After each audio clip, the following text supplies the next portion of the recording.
Congratulations, Mr. and Mrs. Parker, on your retirement. We'll be happy to cash out your retirement account today. Just a few of the details. Great.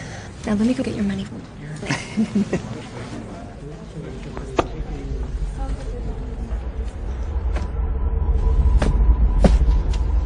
There's a little bit more.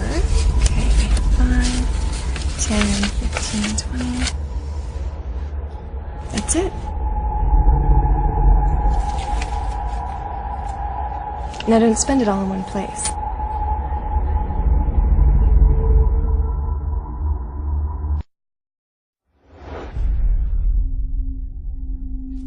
Your true wealth is your time and freedom. Money is just a tool for trading your time. It's a container to store your economic energy until you're ready to deploy it. But the whole world has been turned away from real money and has been fooled into using currency. A deceitful impostor that is silently stealing your two most valuable assets, your time and your freedom. Welcome to the rabbit hole. We are entering a period of financial crisis that is the greatest the world has ever known. The wealth transfer that will take place during this decade is the greatest wealth transfer in history. Wealth is never destroyed, it is merely transferred, and that means that on the opposite side of every crisis there is an opportunity. I believe that the best investment that you can make in your lifetime is your own education. Education on the history of money, education on finance, education on how the global economy works, education on how all of these guys, the central bankers, the stock market, how they can cheat you, how they can scam you. If you learn what is going on and how the financial world works, you can put yourself on the correct side of this wealth transfer.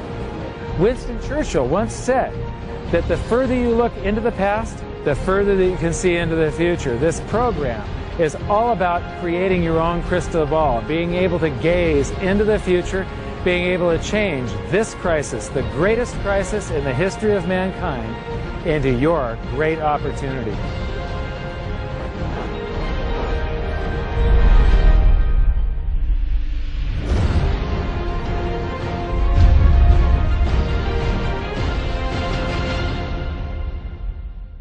The hidden secrets of money, some of them are hidden in plain sight. They're like right in front of you.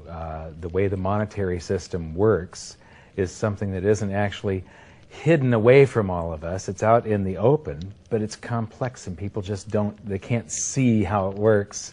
It's hard for them to imagine that we're living in such a hoax.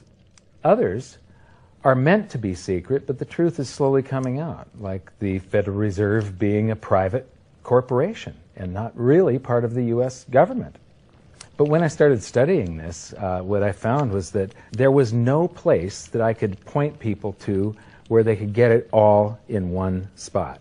And so I basically decided to write my book about it and consolidate monetary history, economics, the markets, fundamentals of gold and silver. There's a lot of smoke and mirrors in economics, and I've sort of made it my job to lift the fog for people.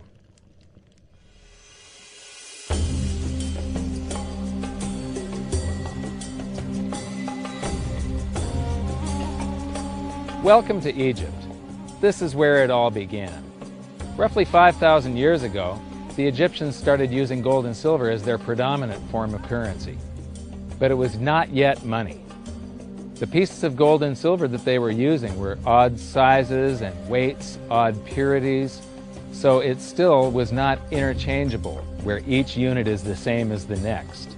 This meant that nothing really had a price yet. You couldn't put a price of so many coins on something because they didn't have coins yet. Trade was still difficult. It was still a guessing game when it came to the exchange of values. One of the reasons that we are in the financial mess that we are today globally is that people do not understand the difference between currency and money.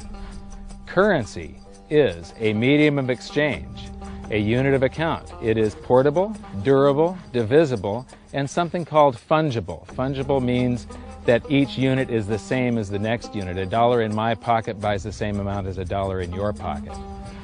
Money is all of those things plus a store of value over a long period of time. Even financial planners, bankers, your accountant, they don't understand the difference between currency and money. The currency in your pocket is a medium of exchange. It's a unit of account because it's got numbers on it. It's somewhat durable, it's portable, it's divisible in that you can make change, and it's fungible. $1 in my pocket buys the same amount as $1 in your pocket. But because governments can print more and more and more of it and dilute the currency supply, it's continually transferring wealth out of your pocket, out of your bank account, to the government and to the banking system. The reason that gold and silver are the optimum form of money is because of their properties. It's an easy medium of exchange because gold and silver store a large amount of value in a very small area. It's a unit of account. Pure gold has the same value all over the planet. So an ounce of gold buys the same amount here in Egypt as it would in China or in the United States. It's durable. The same gold that Egyptians were using in trade 5,000 years ago is still here with us today. It does not corrode. It's divisible. You can make change with it. It's very portable. You could use something like oil as money. It's just that you can't carry around a barrel of oil on your back. It's fungible. Pure gold is the same wherever it is on Earth. Pure silver is the same wherever it is on Earth. It's limited in quantity. That's the reason that it maintains its purchasing power. Governments cannot print it. Over the last 5,000 years, only gold and silver have maintained their purchasing power. There have been thousands upon thousands of fiat currencies, currencies that are unbacked by gold or silver, and they have all gone to zero. It's a 100% failure rate. In the past several years, I've spoken in many countries about the crisis that's coming, and a lot of people think that they're going to be okay in their country, that it's only going to happen to the United States or maybe the United States in Europe.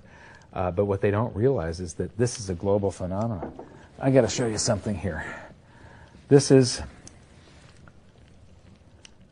base currency in the United States. This is the number of paper dollars that exist, basically. It took 200 years to go from no dollars in existence to 825 billion. And then we had the bailouts, and then we had QE1, quantitative easing, 1, then QE2, and then we had QE3, and then QE4, and then soon we're going to have QE57 and QE382. And it isn't just here. This is what the Canadian currency supply looks like. This is Australia, South Africa, Russia.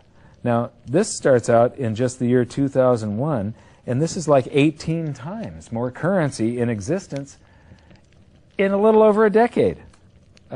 Here's Singapore, same story. Look at that, since the crisis, just bam.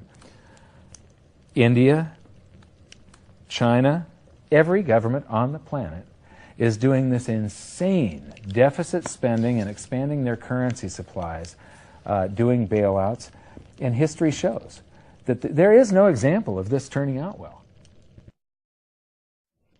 So that all seems pretty scary. However, this is going to happen, and you can only play the hand that you're dealt. But the great news is that gold and silver always end up doing an accounting of the expansion of the currency supplies. Basically, the will of the public and the free markets. When governments do this kind of stuff to their currency supply, they debase it. Eventually, it comes back in inflation. People sense the loss of their purchasing power. They rush back to gold and silver, and they bid the value of the gold and silver up in the country until it meets or exceeds the value of all the currency in circulation. This is a process that's been going on over and over again throughout history, except this time it's happening on a global scale. It has never before happened in all countries at once. And that means that this is the greatest wealth transfer in history. Therefore, it's the greatest opportunity in history, and it's not going to happen again in your lifetime.